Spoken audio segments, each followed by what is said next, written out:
నిన్న జగన్మోహన్ రెడ్డి గారు few days back కూడా అన్నారు కదా నడి రోడ్డు మీద నాకు అది కూడా కోపం వచ్చింది. ఇప్పుడు నేను దానికి వీడియో పెట్టానని చాలా మంది వీడియో కూడా చేశారు. పలుమంది పలు రకాల డి మధ్యలో డాష్ జీ కొంతమంది ఏం చేశారు, నానా రకాలుగా మాట్లాడారు. నేనేం మాట్లాడాను అక్కడ, అన్నా ఎందుకన్నా ఇలా మాట్లాడతావు జగన్ అన్న?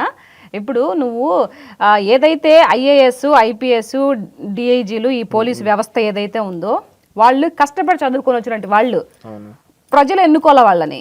వాళ్ళ కష్టంతో వాళ్ళ అమ్మా నాన్న కష్టపడి చదివించి ఇది చేసి ఇస్తే ఈరోజు ఈ స్థాయిలో ఉన్నారు. కష్టపడి వాళ్ళ యొక్క కృషి అనమాట అది.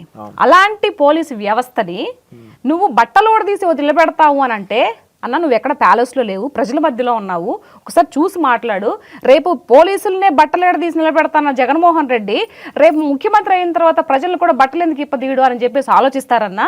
కొంచెం ఆలోచించుకొని ఉందాతనంగా మాట్లాడు. తప్పు కనిపిస్తుందా? ఎవరికైనా తప్పు అనిపిస్తుందా అందులో? అంటే వాళ్ళని ఇష్టపడే నాయకులకు కూడా నచ్చదు కదా. అంటే కొంతమంది జగన్ గారిని ఫాలో అయ్యే వాళ్ళకి నచ్చదు కదా.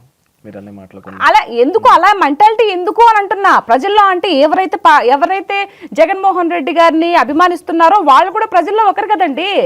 వాళ్ళు కూడా ఒకరు కదా, వాళ్ళకు కూడా హోటల్ హక్కు ఉంటుంది కదా. మరి పోలీసులనే బట్టలు ఓడదీసి నిలబెడతావు అని అంటే రేపు మిమ్మల్ని మటుకు ఎందుకు వదిలిపెట్టరు, మిమ్మల్ని మటుకు ఎందుకు ఓడదీయరు అనేది నా పాయింట్. అందుకని ఇలాంటివన్నీ మాట్లాడబాకన్నా కొంచెం హుందాతనంగా మాట్లాడు. నువ్వు ఇంటికి పోయి హ్యాపీగా టీ తాగి పడుకో, వ్యూ చూస్తా అని చెప్పా. తప్పదా? తప్ప అని అడుగుతున్నా. అది